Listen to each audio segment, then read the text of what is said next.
And I was always like really skinny, like a really kind of underconfident sort of person when it came to my body. Like didn't like taking my top off, didn't really like wearing t-shirts, hated my arms, that sort of thing. Welcome to Sips and Sets. I'm your host, Nina Silic, and this podcast is all about combining the energy of your morning coffee with the determination you put into living your best life. Sips and Sets is here to inspire you to tackle life head on, one sip and one set at a time. Hello and welcome to another episode of Sips and Sets, the podcast. I'm your host, Nina Silic. And I am joined by a very, very special guest today. I'm really excited about this one. Adam Patient, who is a fellow coach in the industry, and you've had quite the journey. Adam, welcome. Mm. Thank you. Thank you so much for having me on. Very, very excited. I know, me too. I've got some really cool things to talk about with you today. But first, I want everyone to get to know you and a little bit more about your journey and what led you to be Mm. a coach in the health and fitness industry today. So let's rewind back to the beginning. Let's talk about what life looked like before health and fitness. Yeah, years ago now. So I was always into like kind of sport, I guess. Um, but not fitness, like not health and fitness at all. And I was always like really skinny, like a really kind of underconfident sort of person when it came to my body. Like didn't like taking my top off, didn't really like wearing t-shirts, hated my arms, that sort of thing. And then I went to drama school, which was like crazy on the kind of the looks wise. Like you were being judged basically every day with in terms of how you looked, how you acted. Um, like the parts you would play would be completely dependent on how you looked. You'd always be told like these are your imperfections basically, and like this is what you've got to work on. I remember I went to an audition. I won't name the school now, but they were like, "You're too thin," literally at the audition. So I was like, "Oh, how old was I? Maybe 18, I think." And they were like, "Yeah, this is like you're not. You need to put on more muscle. You need to be stronger." So it all kind of stemmed from there. That's where my fitness kind of came into play. It was a bit of a toxic way to get into it, I guess, but it came from a place of not being kind of like literally not being accepted in a place very outwardly. I think a lot of people think that they're uh, maybe they judge themselves in terms of the way they look, or they feel like they don't fit in, but a lot of us are actually told that we're not, basically. So that's kind of where I came in. That's what it looked like before health and fitness. And then, yeah, health and fitness kind of changed all of that for me. So interesting that you talk about being in like the arts and performance, because I came from a dance background my whole life, Yeah. like for 20 years. And it's really interesting hearing you talk about getting judged on your appearance, performance, because you're on stage, you're performing all the time, you're doing all these things, which is really cool. Actually, I didn't know that about you. But it's in intense because I was always told the opposite. For us, for girls, it was very much you need to be thinner. Yeah. So, which just destroyed me as a young lady initially. And again, one of the reasons why I got into health and fitness too. But I want to kind of dive in a little bit more on the flip side perspective, because I don't think we hear that very much. And especially for women, there are many women out there who want to put on muscle and not be as thin. And maybe they're on that flip side, which is a struggle too. So talk Yeah. to me a little bit about like what that felt like not feeling like getting told that, because I've always been told the opposite in life, like you need to be thinner. Not that I was Mm. ever big, right? It was just thinner was better. So yeah, talk to me about what that kind of felt like. Yeah. It was being around that as well, being around a load of girls in that sort of sense. I heard that a lot. And it was, especially being around MT people like dancers and singers and all that sort of stuff, it was thinner is better, but it was really hard for people to stay healthy, I think. So like people were still like skipping meals, living on caffeine, not going to the gym, just literally starving themselves to get thinner, that sort of thing. And just to be kind of told, like, it was weird because it was like there was this part of me that was like they're making me go to the gym, or they're making me try and put on muscle, which is a good thing, but it's not for the right reasons. It's not for them wanting me to be healthier or them wanting me to be I don't know, more accepting in myself. They were literally telling me that it was like, this isn't, I don't know, it's not where you're meant to be. It seemed to be coming from a different place rather than wanting to be healthy and wanting to be like to be able to do things better. It came from literally just the way you look, which is exactly the same in the dance industry because it's just you want to be all uniform, you want to be looking exactly the same thing. I don't care if you don't get any sleep the night before. I don't care how you feel about yourself. I just want it to look a certain way, if that makes sense. So it was weird because it was kind of good in terms of it got me into it, but it came from a kind of awkward place, I think. Do you think it helped your body image initially or made it worse? Oh, I think it did. That's a good question. I think it helped, in all honesty, because it was the thing that pushed me into it. Because I was always underconfident with it, and it was always something I wanted to do. But sometimes, I think I probably just needed that little that kind of, well, not little, but that push to be like, no, like you actually need to do it now because it's having an effect on your career. And if you do this, then you'll have a better career. That's what I was told. You know, like, when you're in drama school, it's like this little bubble that this is all that matters, and then what you do here will determine the rest of your life type thing. So I was like, if I do this, then I'm going to get a better job, so I might as well just do it. And then I got into it and just fell in love with it. And then I started to feel better about myself and started to feel better about the way I looked and how people saw me as well. I was going to say, so it sounds like initially it was that push of the wrong reasons, right? More like we just Yeah. need you to look a certain way to fit into what we're doing. And it's Yeah. crazy to think that it's just, I think many years ago, it's very different to what it is now. It's not that thought of, all right, everyone's longevity and health as well. And we want people to be healthy. We just need you to Yeah. look a certain way. We don't care how you get there, which is kind of so brutal and cutthroat. But I think it sounds like long term on the flip side for you, it created a more positive path, I guess. So you started in the gym after that because you were told Mhm. you have to look a certain way. But what happened? Because I know, like, then it wasn't just about, I know, especially knowing where you are now, it's not just about how you look. Like, your journey is very, very different. So, Mm. um, let's talk about the first time you set foot in the gym, though. What was Yeah, that like? we had a tiny gym. It was like at our college, it was so small. It didn't have any, I think it had a Smith machine, it had like some cables and had a few runners. That was it. And it was like it was so crowded. Everyone was in there. And there was like a kind of a resident PT, like a resident coach type thing. And I had no idea what I was doing at all. Like I'd done some running before, and that was it. I'd never lifted a weight in my life. It was crazy. And I was like, oh, I asked him for help. I was like, I need some advice. I need a program or something. He was like, oh yeah, I'm pretty backed up with programs at the minute. So it will take a while for me to get you a program. I was like, okay, fine. He was like, yeah, I'll probably have it to you in the next 2 days. I was like, okay, that's Two fine. days. That's amazing. Quick I was like, turnaround. I don't need it now, but yeah, bless him. He was doing really, really well. And he gave me this program, just took me through the whole, like all of the exercises, told me what they did. And he was like, yeah, he was just like, yeah, get on with this. And then you'll start to feel better and you'll start to look better as well. So I did that. I started in that tiny little gym. Um, got my first 100 kilogram deadlift in that gym. I remember that. That was like, Yes. yeah, such a big moment. That's so Like cool. proper hyping myself up for it.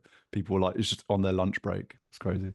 Um, and then joined a gym. So I was in London and I joined a gym in Acton, and it was just full of like juiced up, massive guys. Like no one put their weights away. So scary. No Came in gym like etiquette. None. no, yeah, not at all, not at all. I came in like skinny Adam, like walking around. All the lockers were like broken. It was horrible. Um, and yeah, just stayed on the treadmill there, and then kind of got the courage to try the program that I'd been trying in a different gym in this gym, which is a huge like it's a different thing. If you try and just literally changing gyms is huge, even if you've got the same program. Um, Interesting. Hold on. That is very interesting because you know, as well as I do, a lot of women and even myself, like training for many, many years, are scared going into new gyms or just starting at yeah, a gym. So what do you think it was that made it very, it sounded like you were intimidated, right? Like in that new gym. So what was it Mm. about? Even though you had a program, you already started training. what was it about that new gym that made it scary for you? I feel like every time I've moved to a new gym, it's been like an upgrade. So it's been like either a better gym or a different area. And every time, even though it's not, it feels like those people in that new gym are going to be better or they're going to be more knowledgeable than the gym before. So I guess it did come like, because where I was at, the tiny gym in my college, obviously it was just students that were allowed in there. And then it was a bigger gym that was full of people that go to the gym that are huge. So there was kind of a bit of an upgrade there. But then I think I felt that every time I've moved gyms where it's been like, oh, I'm used to this. I know these faces, I know these people. If I move to a different one, I don't know who these people are. Like they're all just a new group to kind of get my head around how they train or like if they're going to be judging me or that sort of thing. It always feels like people are like people are better than the last time, if that makes sense. And they're going to be looking at you just judging you, which isn't the case. Like it's obvious it's not, but it's so hard to get your head around that, especially when you're going into a new environment. Yeah, honestly, I think it's great for people to hear that because I feel that too. Even training for, gosh, like since I was like 18 years old and beyond Mm. that, since high school, I still feel now like we've moved every 2 years. Everyone who's been following me knows we keep moving house. It's driving me crazy. And we've moved cities. So we literally just moved last year and starting at a new gym here in a new city. I was like, I've been training my whole life. Like, why is this scary? And it is. I don't know why. I think it's Yeah. just you start to feel like people are going to be like, who's this new person? And everyone's looking at you and whatever, but it's really not. Like, obviously, in reality, no one cares. And Yeah. then I moved gyms again, and it's a much smaller gym, which is closer to my house. It made it easier with the kids. But same thing. I'm like, oh, and even sometimes I'm like, I feel like a bit weird here. I don't know why. But once you start training, it's like, oh, okay, no one really cares. And most people are really supportive anyway. But Yeah. it's interesting to hear that. I don't think people think guys go through that because I know it's very common for women.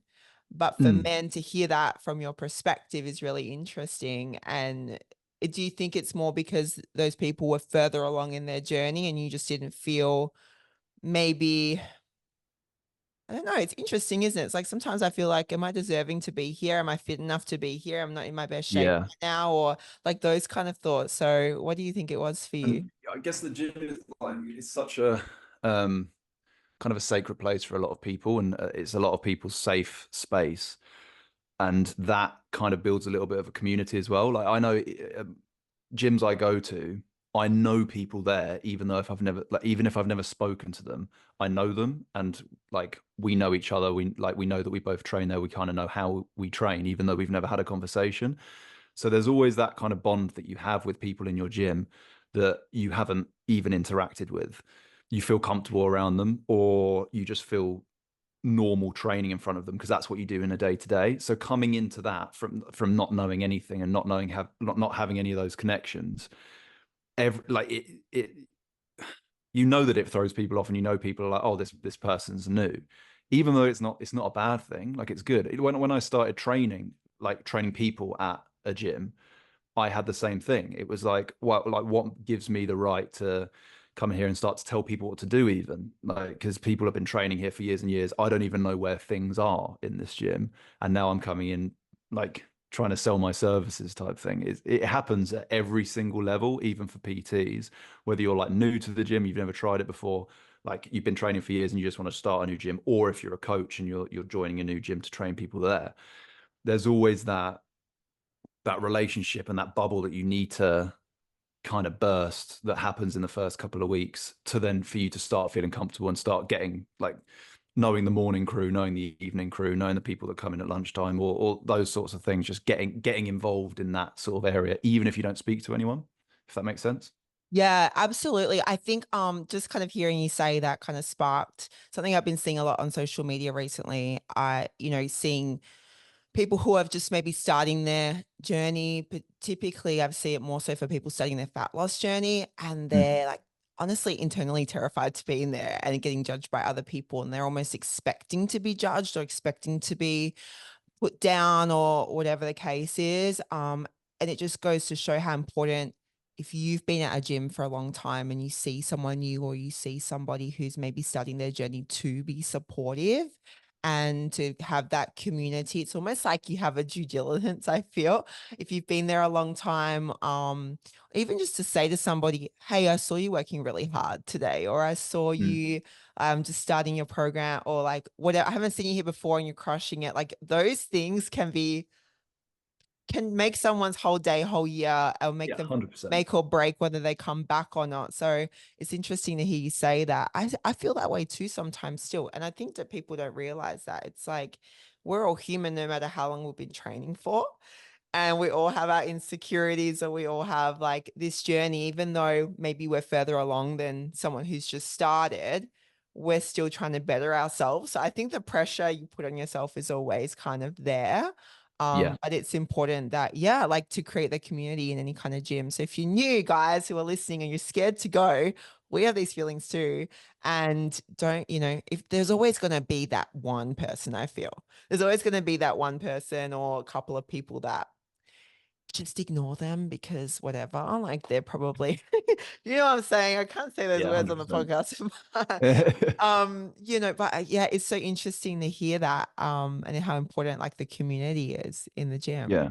Yeah. And I feel like if you're like, one thing that I've noticed with working with a lot of new people to the gym is that it never gets easier unless you make it hard straight away. So if you're nervous to go to the gym, this almost sounds counterintuitive, but if you go and you just do what you're comfortable with the whole time, even though you're telling yourself you're comfortable, you're not going to be comfortable because you're going to be scared of every other aspect of the gym that you're not comfortable with.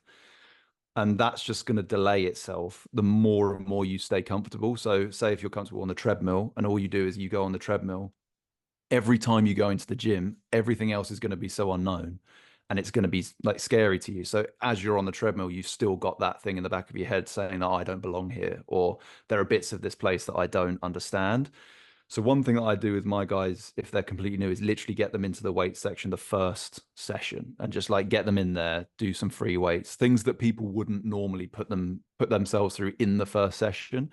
Just do it, just break the seal and realize that it's not as scary as it as you feel like it is. Like when I used to do more in person stuff, I used to get people to do squats and deadlifts straight away, and I used to be talking really, really loud just to prove to them that no one was listening to me. Like I'd be talking about or saying that like everyone here are probably hearing me, but they're not listening to me. Like no one can actually understand what I'm saying. And I'd be looking around to see if I can get anyone's reaction, and no one would be looking at me, just to prove to the person that they can do whatever they want and know what like is. Even if someone's looking at you, they're not taking it in because they're all there for themselves. So I'd say just break the seal, just do it, and do the thing that scares you first, because then every other time it's just everything is known after that, and you know that you're okay. It's not going to kill you. Whereas if you don't, everything's unknown, and the unknown is where the scary part happens, I think. I love that. And honestly, headphones on, just like block everyone out and just go. Yeah. Like everyone else is the same. I think everyone's looking down, or they're on their phone, or they're just focusing on their lift. Like no one, for me, I think as a mom, now it's my time. So I zone out completely. Yeah. I I can't even tell you who was there. My husband's always like, you don't have any self-awareness in the gym in terms of who's around you. I'm like, I do in terms of proximity and safety, obviously. But I couldn't tell you who walked in because I don't care. I'm just there for me. If someone says hi, it's a different story. But yeah, I love that. It's like no one is really paying attention to that. So you just have to No. dive in. Okay. So let's kind of, you've done so much stuff since then, because I know you've done some marathons, you've done the high Yeah. rocks, which I kind of look like that. It's like a CrossFit kind of game style thing in England. I remember going, what is a high rocks? But you've done some crazy stuff, because you're not just in there lifting weights like a bro. You are this like hybrid, well-rounded athlete yourself now. Mm. Let's talk about like, how did you get to that? Like, let's talk about that. So I tried bodybuilding when I first started the gym, and I just hated it. Like I found it so boring, and I enjoyed I enjoy pushing myself, and like I know obviously bodybuilders push themselves, but I enjoy it in like the more intense sort of way. Like I don't really enjoy resting. So it was like, and where yeah, I know, weird. But when I started, it was like in school I used to do cross country and that sort of thing. So that's where I kind of like my love for fitness grew, I guess. And I only got into bodybuilding to build muscle and to become a bit bigger.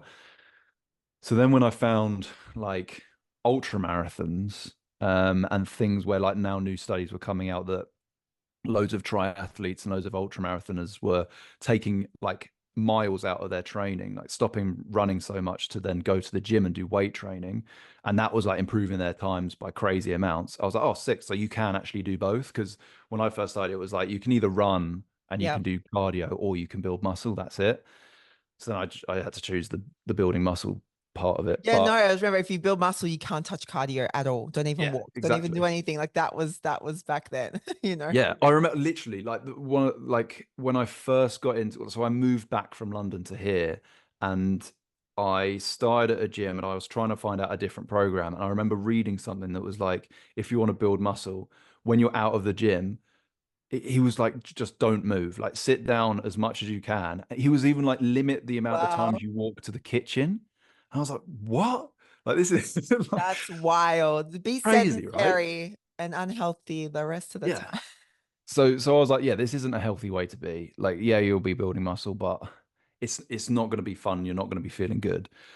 So then now these like new studies came out when I was getting into triathlon and I was getting into ultra marathons where weight training actually really helped with that sort of thing. So then you're able to do both. And then yeah, you find that hybrid, which, hybrid to me is just fitness. Like if Yeah. anyone's like a hybrid thing, I just feel like you should be able to lift weights and run as well.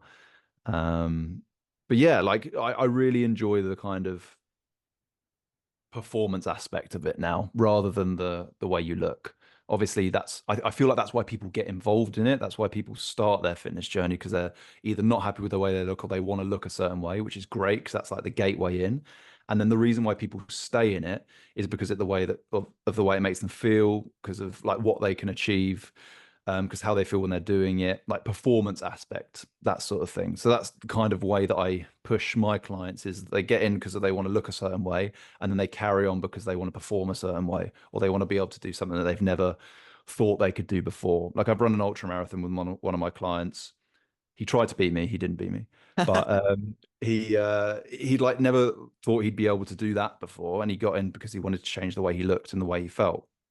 And then yeah, obviously High Rocks is just a great way to kind of it is quite accessible. Like yeah, lots of CrossFit people do it, and now it's getting to a place where like everyone that does it is amazing. So it's quite hard to go in if you're new, Okay, but it is. pause a second because I have a lot of Australian and US listeners who are like, "What is High Rocks?" And I had to figure this out too. So can you explain real quick what that is? Because it's like crazy intense.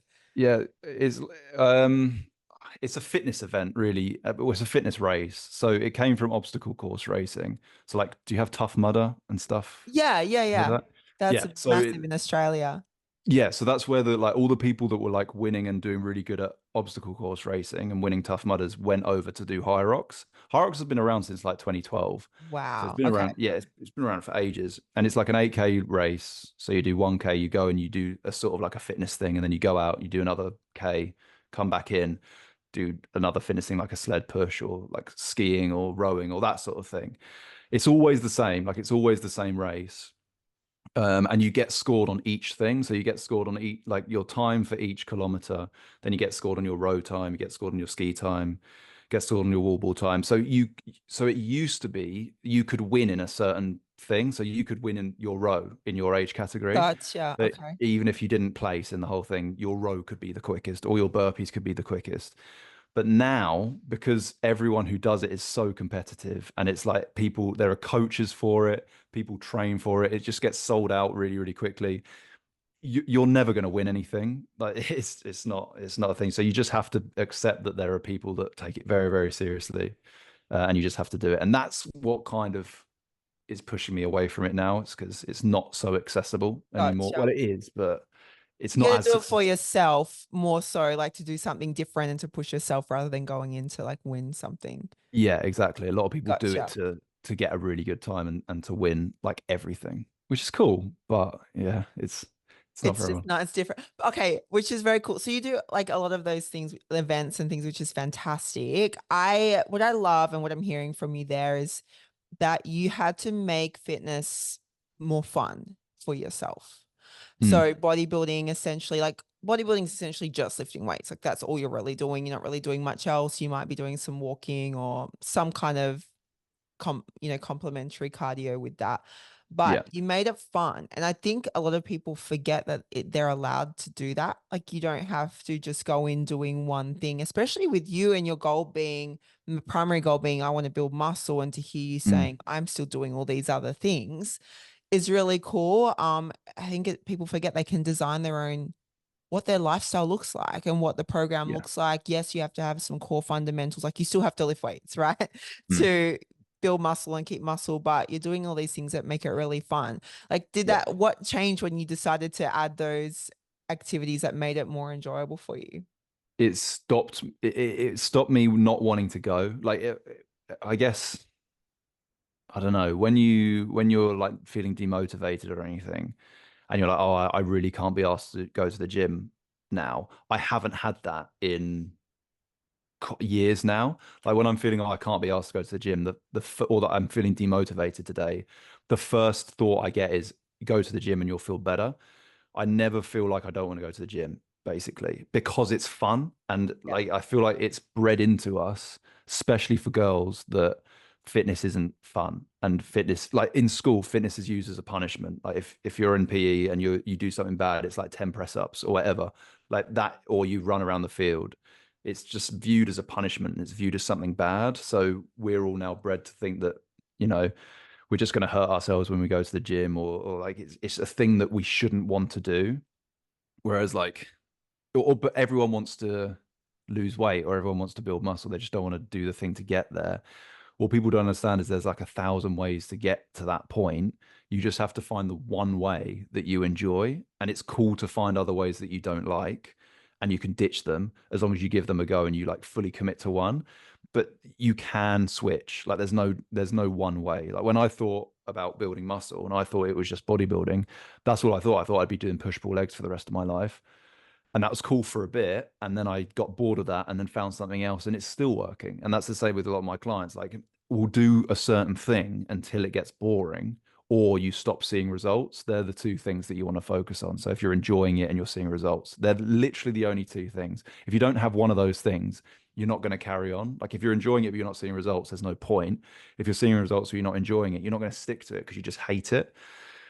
So as long as you have those two things checked off, you're in the right path, and that's okay to change because it will change. Oh A man, lot it of people changes think, all the time. yeah, 100, yeah, and that's where people think that like they're doing something wrong because they're not enjoying it anymore. But you can change it. You don't have to stick to a certain thing. It changes for all of us, you know. I love that. And I think it's okay to continuously try new things. Like for me personally, I've always had my core, like, I guess, structure or foundation of what I like to do in terms of my program. So it's more been like I still train weights at least twice a week. Then you've got nutrition just to make sure I'm keeping muscle, building muscle. But then within Mm. that, I've always deviated to martial arts, or I used to do CrossFit, or just trying different stuff to see what's enjoyable at that point in time, or just trying something new for a new Yeah. challenge. And I always think, all right, I just kept like some of my core foundations to make sure that I was still reaching my, because I had a lot of aesthetic goals back then too. Mm. And then trying new stuff because it's super fun. Like right now, I personally am struggling because I'm those guys who have been following along, like healing from certain injuries that have happened. I have very limited things I can do in the gym, and it is a struggle every Yeah. day to just try to go. And sometimes I'll just go, I'm just going to walk today and do my rehab stuff. But Hmm. it made me get a bit more creative. And I've started doing some Pilates classes and things I never would have tried before that I really enjoy as well. So I think it's always great to look at, all right, how, even if you're limited at that point in time, what else can you try that's new to make it a bit more fun? Because you need the fun. If there's no fun, it sucks and there's no point. Yeah. And you won't, like you said, you won't keep going. Yeah. Yeah. Like loads of my clients are just focused on the process now. And it's like Yeah. if you, I would say if you have fun and you're focused on the process and you literally just focus on day to day, the goals will just take care of themselves. Like you won't be thinking about that 24/7 like you have been before you tried. Like all you need to do is focus on doing the stuff, and then suddenly you'll be halfway to where you want to be, and like you wouldn't have even realized. 100%. I think, guys, listening, you need to take this as a huge point. If you hate the process and you're miserable, as we've done this before in the past in many different ways, if you hate it, you will not do it. And that goes for not just training, but nutrition, like the way you approach your lifestyle and healthy habits. It has to be doable, it has to be sustainable. You actually have to like it. And if you like it and it doesn't feel that hard and you actually look forward to doing it, like Adam said, you're going to get the results, the bonus, I think, Yeah, like half 100%. the time. I love that so much. Okay, listen. You are not only have achieved your own goals, which have been freaking awesome. You now coach clients like you've been doing for so long. You're also a mentor to people who are trying to grow their own fitness businesses too. Like you're doing a lot of stuff, which is amazing. Yeah. What what was the turning point? What was the thing that made you say, I really want to be a coach? I want to help other people. When was that moment? Um, it, it was I think it was in lockdown, to be honest, because I saw a lot of people struggling and I saw a lot of people helping as well. And it really, really inspired me. So actually, no, yeah, he's on our fitness mentoring course. Tom Fitzgerald.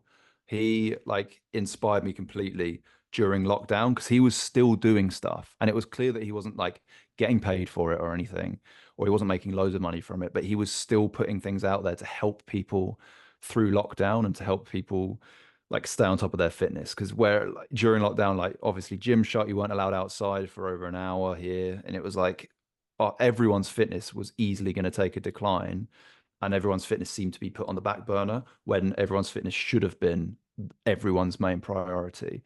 But when people are like stuck on their own, they don't have anything to follow. So it was like I was lucky enough to kind of know my way around by that point, but seeing a lot of people, seeing family like not know what to do, see friends not know what to do, that kind of spurred me on to want to be that kind of that voice that I had when I was back in college and I needed that support and I needed that like those fundamentals. And he was like, "Oh yeah, I can get you a program in 2 days free. I can bring it around, like I can show you around the whole gym." That literally that just moment there, that day changed my life completely. And then I was thinking, if like now with all these situations that have now changed where people are locked away, they can't do anything, they don't have access to a load of help. If I can just try and like have a little bit of an impact on someone, just like half as much as he had on me, like that would be worth it, right? So yeah, it was just helping people through like it took a like a massive hit for me to realize that I wanted to help people because before then I didn't really think about it. I just wanted to do my own thing. But then after that happened, it was like I want to be able to have an impact on people like people have had an impact on me. Yeah, oh my gosh, I remember lockdowns. It was crazy, and everyone's like, "What do I do?" Mm, And it was such a challenging time. I love that, and I think that that's what makes someone a great coach is you have to care, you have to want to help, you have to want to be that kind of voice and that guide for people. It's funny. I mm. did you have before that, like, did you have any, I guess, imposter thoughts or limiting beliefs about becoming a coach? Because obviously you want to help people, which I think is you need that. That is key, I think, to being a Mm. great coach because you can learn everything else. Did you have anything that kind of either held you back or made it a challenge to push to actually make it a profession and a career? Yeah, 100%. It was always from the way I looked, which was like I don't know if I even have the right to start to tell people what to do because I've never been the stereotypical personal trainer. I guess I've never been like massive kind of muscular guy. So it was that I don't know if people would listen to me. And I was also very, very underconfident at that point in terms of like myself. Like I was very used to being told what to do, and kind of just following that. And I was very good at that. I was very good at letting people tell me what to do and just get on with it and kind of make them or like help them get to where they want to be. I'd never thought about doing my own thing, and I'd never thought about being the kind of leader that would support and help other people. I think that growing has only happened since I even started being a coach. I think. Even when I started being a coach, it was like, okay, like now I need to come across as like this leader, even though I don't feel like a leader, I think. And that can only be built when you're doing it, I think, if that makes sense. Yeah, yeah, absolutely. It's like, what do you call it? You got to work that muscle, right? You've got to Yeah. the reps, and then you kind of go and you build confidence once you start to see, oh, I helped this one person. And then Yeah. it's like, wow, if I can do that for that one person, I can do that for another person. And I think it just kind of builds from there. It's funny. I really find it interesting hearing those limiting beliefs about not only your fitness journey, like starting, but also then becoming a coach. Because I don't think I've ever really talked about this, or any people probably don't realize I've been in the fitness industry since I think 2011. It's a long time, Nice. but I never fully committed to coaching until about for 2019, and then Mm. fully probably 2 years ago. I was always kind of in and out, in and out, in and out. And it, even though I've had all this experience, I went through the education and everything, I've always struggled with. It wasn't necessarily my body, because my body's been changed so many times and been through so many different things, Mm. but it's more, always feel like I don't know enough. And it's so silly because I Yeah. know so much. Like if I put it on paper, but it's that, I just, even still now, I just sometimes I'm like, oh, do I know enough to be doing this? And it's annoying. It's kind of always there, it's breaking through. But like you said, you just have to do it. And then you start to realize, oh, like look at the person I just helped, or look at like these people who are like literally their lives are changing. And it's like, wow. But then that's still that little voice sometimes that comes in and goes, are you sure? Are you sure? Yeah, 100%. I think it's just there's so much information, isn't there? And it's Yeah. like people trying to navigate their own fitness journey. For us, when we're trying to help people, we're seeing a load of different opinions and a load of people that are doing things in different ways. But then, like whenever I feel like that, I again, I just always come back to that. Like there are a thousand ways to get to where you want to be. You just need to pick the one you're good at. Like a lot of people can know a lot more about things than me in different areas, but I know my way, how, and I know what way works for my guys and my clients to get to where they want to be.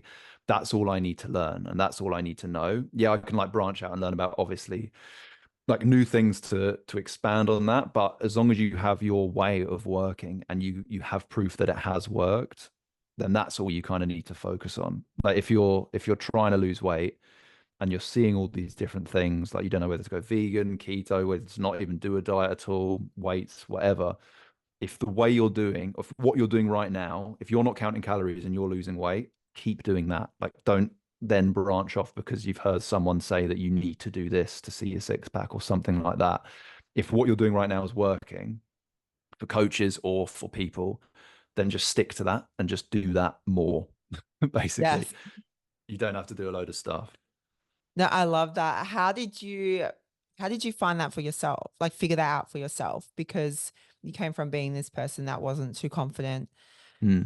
more so in yourself, right? Like when did you start to build that confidence, and what helped you break through that? I think it was, I don't know. So when I started being a trainer, I was very nervous that I didn't know what I was talking about and the information that I was giving wasn't correct. And then as soon as someone not even saw results, but just wanted to keep working with me because they enjoyed the way I worked, that was where I was like, oh, okay, maybe this isn't as bad as I was thinking it is. I think it was just a little bit of like you need that positive loop. You need something good to happen from the work that you're doing. Otherwise, you're constantly feeling like what you're doing is wrong. So as soon as you get that little reassurance, and to me, it wasn't seeing someone lose weight, it was just seeing someone that wanted to work with me more and wanted to keep doing it because they were enjoying it. It's the same with on your fitness journey. As soon as you see something move in the direction that you want it to, whether you're like you've got more energy, you're not tired in the mornings, or if you've seen the scales move, if that's what you're focused on, as soon as you make that positive loop, it's much easier to gain confidence in what you're doing. And then it will happen again, and then it will build up a little bit. It's like bricks. It's not going to happen straight away, but the more it does happen, the more confident you'll be, and the more the more willing you'll be to just focus on the one thing that is working rather than panicking and thinking, oh, I'm not doing enough. I need to do a load of other stuff because you haven't seen that positive loop. And if you're doing that, then you're not going to see a positive loop because that's not the best way to see progress. And then that's when people give up. So focus on one thing until you do see a positive loop. If you don't in months, then try something else. Or if you're not enjoying it, then try something else. Yeah, absolutely. I think that's so important to emphasize that you just have to keep going, right? And whether you're Yeah. whether you're the coach or the client or the person just starting, like it's important to keep going and seeing that. And I don't Mm. think that ever goes away, to be honest. I think you just always I know for me it's been you just kind of raise the bar, right? And you just kind Yeah. of want to keep striving. So you're like, am I still going in the right direction? Am I still? And that's where I find a lot of people give up on their journey because they start to feel like, or maybe they don't see objectively what's happening or the changes that are happening because they're so focused either on the scale or like the Yeah. just the body or aesthetic metric that they're maybe not seeing straight away, but they're Yeah. not seeing all the other positive benefits in their like health and their lifestyle and their habits that are changing, and then they give up too soon. Whereas if they were to just keep going, they would Mm. continue to see that and just continue to build that confidence. Yeah, and that's why it's so important to focus on the process and other things that it brings rather than just the physical benefits because you'll see progress every day, every week. If you're literally checking with yourself every single week, you will see progress in some area, not necessarily physical. Like you'll see ongoing progress, but every single week you'll see, your mood getting better, you getting more energetic, you not snapping at your family a little bit less, or snapping at your family a little bit less. Just, just these other things that you need to measure as well, rather than just like, oh, I want to lose 20 kg, and that's all I'm focused on. And then I'm not like, I'll delay my happiness until I'm there because then I'll be happy because you'll never get there. Yeah, absolutely. The process is everything. Speaking Mm. of process and more so diets, well, not diets, but the structure of how you want to diet, I guess. You always been, this is my question for you. Have you always been vegan? How did you get there? And I love that you do not push what you feel works for you on anybody else. Like with Mm. clients and everything, you are very open to obviously what works for the person. I think that's super important as a Yeah. coach to do that. But it's so interesting that you are vegan. How did you get there? How has that been working for you? I'm curious to know. Yeah. So my dad went vegan when I was living with him. And then I got really angry at it. And I remember like when he told me, I was like, no, like screw this. Like you're not being vegan. I went out and I like bought like cured meats and cheese and just went back and ate it like a really like a childish thing to do, right? And then literally maybe like 3 weeks later, watched a documentary called What the Health. And I was like, oh shit, like this is actually a thing. And I just went vegan like cold turkey. So I've been vegan now for 7 years. Oh, wow. So yeah, that like it was health reasons that I went vegan. And then I did like to be fair, I did go a little bit like I don't want to say preachy, but I did believe that that was the best way to go. And that if you wanted to be healthy, veganism was the way forward. And if you wanted to look after the environment, veganism was the way forward. And then if you wanted to look after animals, then it was obviously veganism.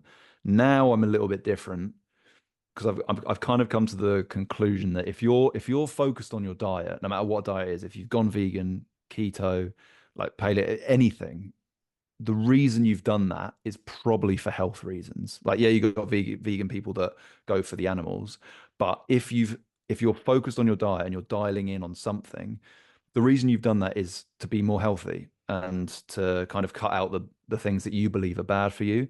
And I think that the more you focus on that, the more healthy you'll be and the better you'll perform. And as long as you're feeling good in that way, then like that's great, right? Because there's plenty of vegans that are like Oreos are vegan. You could just eat Yeah, Oreos as a vegan. Plenty of vegans exactly. that are unhealthy. Just because you're vegan doesn't mean you're healthy. But if you're dialing in for a certain diet, it is normally because of health. And that to me is good. Like I'd rather you do that than you not look at your diet at all and just be eating junk food and drinking all the time and that sort of thing. So if people want to be vegan and if people are like interested in being plant-based, then I will provide that information. It's really, really worked for me. It's worked for me in a weird way because the reason I got into it was people were like, oh yeah, it makes you feel so much better. It makes you like you recover better. Your insides feel cleaner, all this sort of stuff. I went vegan, didn't notice a difference at all. So I was Interesting. like, okay, whatever. But then I thought if I can go vegan and I can like not hurt animals, I can have a little bit of a less impact on the environment and I feel exactly the same, then I'll do that, if that makes sense. So Yeah, that's kind no. of why I stuck to it. No, absolutely. It's like health, and then you have your certain things that are important to you, like the environment and everything too. So Yeah. I think that's wonderful. I'm very much neutral with whatever diet style of eating anyone wants to eat. I'll Mm. support that 110%. And it's just interesting because a lot of guys you don't really hear trying to build muscle and being vegan because they feel like that's counterintuitive. Yeah. But you've had great results and you've built plenty of muscle with that style of eating. Did you find that difficult at first, or have you just kind of managed to work around it? How's it gone for you? Yeah. I definitely did. Like sort of like there are plenty of plant-based proteins. Um, it's just like the plant-based protein has less protein in it than meat proteins, basically. However, the difference between animals and plant-based is that there's, well, more fiber in plant-based stuff, and it's less inflammatory, basically. So you just need to eat more of the sort of protein, the plant-based protein, than you would if you were to eat meat. So that was something I needed to get my head around. I need to eat a lot more of this sort of stuff. Like you probably do need to supplement it if you want to build a load of muscle. For the normal person, like if you're not wanting to build a load of muscle, if you just want to be healthy, you don't need to focus on it too much. Like it doesn't need to be a thing that you're like, I really need to up my focus on protein if I want to go plant-based. Like that is a lot of people's concern when they hear that I'm plant-based or if they want to go plant-based. Oh, where'd you get your protein? Where do you get your protein? But you never really see someone go to the doctor for a protein deficiency. It doesn't Yeah. really happen. So that's not really what you should be focusing on. What people need to be focused on is fiber, in my experience. Like no one gets enough fiber. Agreed. Um, and that is just abundant in veganism, and that's why I like it as well. But it has changed recently. Now I've been more focused on building muscle and I've been more focused on protein. Like I only started taking protein shakes this year, and I've noticed that that's had a big difference. It's just harder to get your calories in, Yeah, basically. So, like, if you want to lose absolutely. weight, it's good. But Well, I think it's important to highlight like what you're mentioning before as well is, Oreos are vegan, for example. So I yeah, think what people need to realize is no matter what style of eating you choose, you have to focus on type of foods, quality, so quality of foods to an extent, obviously. yeah, Fiber is a huge. I agree with you 1,000%. People don't get enough fiber, and no one's eating enough vegetables for the most part. So it's like if you don't have sure, to be vegan, but if you at least added more vegetables to your diet, you would like your health would improve so much. yeah, Um, and you need to look at that. So I think it's important for everyone to take away. It's like just because you're doing a certain method you've seen online or it's the new fad at the moment, because I think all different styles of eating go through there. This is the fad right now. This is the new yeah, thing. um absolutely, it's you have to one enjoy it, and two you can still eat that way and be unhealthy. Doesn't mean it's necessarily healthy. It's all about creating that balance and yeah. building balanced meals no matter where your sources are coming from, and primarily including that. So I think that's very important to highlight. You can't just eat Oreos, even though that'd be fun. You probably feel pretty shit for after a while. Yeah. Yeah, you can eat a very bad vegan diet. But then one thing is that I did notice is I was nervous when I went plant-based because I'd be like I thought I'd be pigeonholing myself and whenever I'd go out I'd just have to have the salad or that sort of thing. But when I was eating meat, when I used to go out to restaurants or like even cook at home, I used to eat the same thing every single time. If I went to a restaurant, I'd order the same thing, and that's all I'd kind of have I'd always order the same thing. Being plant-based, you're kind of forced to have a lot of different things because if you go out, not every place has the same thing, so you have to try a load of stuff. And things aren't in date or things aren't in season, like vegetables and that sort of stuff. If you want to eat like that, so you're forced to kind of cook new things and try new things. And I've tried a load of new things since being vegan. I know I've been vegan now. I can't really remember eating meat now, but like I do eat different things like literally week to week, which I believe helps as well. And it is more exciting to me than just sticking to the same sort of thing. It doesn't have to be, you're not just eating salads and that sort of thing. Not just that, but obviously makes variety is exciting. But not just that, but I think it's interesting you're eating different vegetables, different seasons. People don't really do that. Like I see, obviously going back to the old school bodybuilders, it's very much chicken, broccoli, like the same. Yeah. But for I'm not an expert by any means on gut health, but for gut health, you do need a variety of different sources of fiber, different vegetables, different legumes. Like you have to have it come. So I think in that sense, Mm. for overall health, you're kind of forced to do that already, and you're not again eating just the same thing every day. And I used to do that, which was horrible at the time. Like it was more Yeah. for bodybuilding purposes, and I would never ever go back to doing that. But it's interesting to hear. It's funny because sometimes I'll go to a restaurant and I'm not.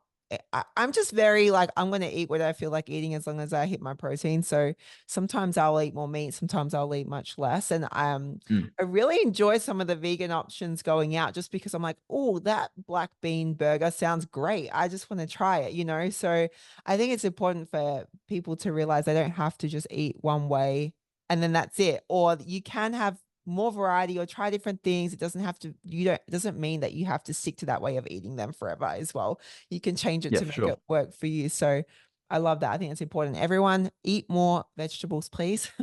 We all Yes. need It to does do help with that. weight loss. It helps like more gut biome helps with weight loss. A lot of people who can't lose weight is because they don't have a lot of microbiomes in their gut. So a good way to improve that is eat Yes. a lots of different vegetables. Especially ladies, if you're very bloated all the time, you may be having not enough fiber. So that's something to look at. Especially anyway, I'm gonna go off on a tangent, but Yeah. real quick, Adam, I want to know what advice would you give somebody who is starting their fitness journey and is overwhelmed by the crazy amount of information on social media these days because it's wild. It's a wild, wild world out there in Yeah. health and fitness right now on socials. What advice would you give them? Where do you think they should start? I think that start by just if you're but by just going to the gym and just kind of checking it out. You don't need anything before you start. Like you can just go in and kind of like try things. One thing I would recommend is like try the thing that you're nervous to try. Like I said, like when you go into the gym, if something scares you, then definitely do that. But stick to that one thing. Don't then if you don't enjoy it after one session, that's not enough time to decide if you like it or not. Like give it a chance. Whatever you try, give it a chance. And then literally shut off everything else. Like only focus on one thing. If you have to unfollow people, then unfollow people. Like I use social media like as more of a tool now. So I'm on it a lot, but I'm not scrolling or anything. I'm kind of taken away from it. So and then I looked at it on the weekend literally, and there really is so much stuff that people are saying and so much contradicting information. And you look at the comment section and everyone's wrong. And then like everyone's commenting saying they're wrong, and then everyone else is commenting on them saying that they're Oh, wrong. yes. But like all these people normally who are commenting saying that they're wrong are in shape. And then some people that agree with them are in shape. Like there are like so many ways to do it. It doesn't have to be just one way. And just because you don't agree with one thing doesn't mean that it's like it doesn't work for someone else. So if you're nervous about all this information and you're seeing everyone saying that the information you're looking at is wrong or all this crap, focus on one thing, just pick one thing and then just switch everything else off. Just unfollow things, block it out. I know it's easier said than done, but just give it like 90 days of doing one thing. And by one thing, I don't mean just like one exercise. I mean just like one program or something like that, or one style of training. Give that a go. And if by the end of that you're not enjoying it or you're not seeing progress, then change it. But then give 100% to that other thing as well. Don't flip between different ones because you're just going to get disheartened. The more you flit around, the more unsure you're going to be because you'll have to be constantly learning new things. You ideally want to take a week to 2 weeks to learn a certain thing, and then just the rest of the time just gunning it and giving it a go properly. So you're confident in that rather than just learning a load of different things constantly and not making any steps forward. Yeah, absolutely. Especially those people who go, I'm gonna try it for a week or two, and then you're like, you know, you're just starting. Like Yeah. you're not even scraping the surface yet. Like you have to Yeah. just keep going with that thing. No, I love that. And oh my gosh, social media can be such a great platform and a great tool, like you said, but it can be very detrimental. I know that in different stages of my journey, have not necessarily unfollowed accounts, even just hidden accounts that I know are Yeah. doing me a disservice, or if I'm following them and they're just making me feel like what I'm doing is bad or what I'm doing is wrong, or make me feel not great about myself in terms of body image, or whatever the case is. Hide that. Like that Yeah. makes a world of difference, and just follow the accounts that make you feel good or are supporting you on your Yeah. journey. I think it's almost like you're curating your own like little support circle of what you see, because you're seeing it every day when you scroll, and I think it makes a huge difference. Yeah. Yeah. And you always find what you look for as well, because there's plenty of everything. There's plenty of positivity and there's plenty of negativity. So if you are looking for negativity or you're looking for a load of different things, you'll find a load of different things and you'll just be overwhelmed with this. But then if you're like looking for positivity and you're looking for the thing that you're following and that's all you want, like that's all you're looking for, then you will find it. Like it's just about priming yourself to look for the positives where we're so primed to look for the negatives from like survival and all that sort of crap that we don't need to do anymore. Like we're used to looking for threats and for bad things. We just need to look for good things. We need to look for positives. And like I said, like when it comes to measuring your own progress, stop looking for the bad things. Stop looking for the things that haven't changed, or stop looking for the things that you really want to change, like that one thing that you are hyper focused on. Stop looking at that and start looking for positive things. Start looking for the positive impacts that it has on your life. Because I promise, like, there's going to be hundreds of them. You just need to open your eyes and look for them. I love that so much. I think it's very much about two people focus on the splitting hair thing. So what I mean by that is, oh, should I take this pill? Should I drink that greens formula? Should I do this? Yeah. Like all the wellness, the wellness hacks. It's like, no, you don't even need any of that right now. Yeah. For just guys, I don't know. I've seen this a few times. No one please drink their own urine ever. I've seen this as a wellness hack, and What? Really? have you not seen the urine guy? Oh, No. he drinks his. Yeah, I'm not even gonna say it. I just like when I saw the post, have to stitch that Jesus. one. Yeah, as a wellness hack, and I'm just thinking, and he looks. Listen, he looks like your typical bodybuilder, phenomenal physique. So Yeah. people trust him, and that's I think where it becomes problematic. Just because someone looks a certain way doesn't necessarily mean that their method is legitimate or that you should be doing it too. But sorry, I Yeah. digress there. But my point is that don't worry about the nuanced stuff, the little things like Adam was saying. I describe it as big rocks, small rocks. You got to nail the big rocks first. So if you're not Yeah. training consistently in some way or exercising, you're not eating like consistent meals every day or getting enough protein, like those are your big rocks, or getting enough sleep, water, all those things. They're your big rocks to focus on. So then delete all the rest of the noise and just focus on that. Like Adam was saying, get hyper focused. And then later, once you do make progress and you're like, wow, I'm doing all these things already, they're becoming habitual for me.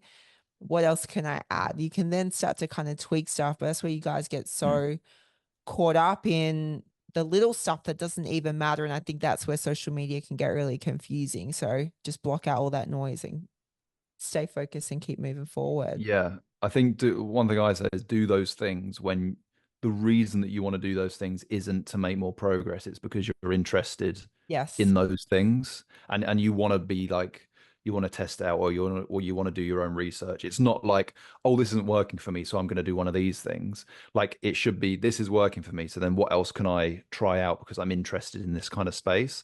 Like you could get to wait like that guy who drinks his own urine or whatever.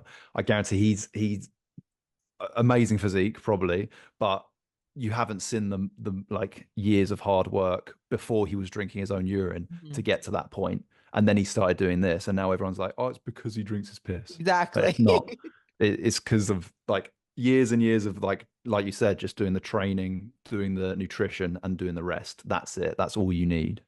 You don't need, yeah, like you said, the little rock stuff. Don't drink your pee. Moral No. of the story. All right, Adam, thank you so much for coming on and having this chat with me. I hope you guys listening got a ton of value from that today as well. Adam, please tell everybody where they can find you if they want to get in touch with you, if they want to have a chat with you. Mm. Yeah, really enjoyed it. Thank you so much. You can find them on Instagram at patient_fitness_. Um, yeah, that's the best. That's the best place. You can find everything from there, really. If you can't find Adam, DM me and I'll send you to Yes, his we'll do that. direction as well. And I'll pop his details in the notes below as well. But thank you so much to everybody for tuning in, and we'll catch you on the next one. Thank you so much. Bye.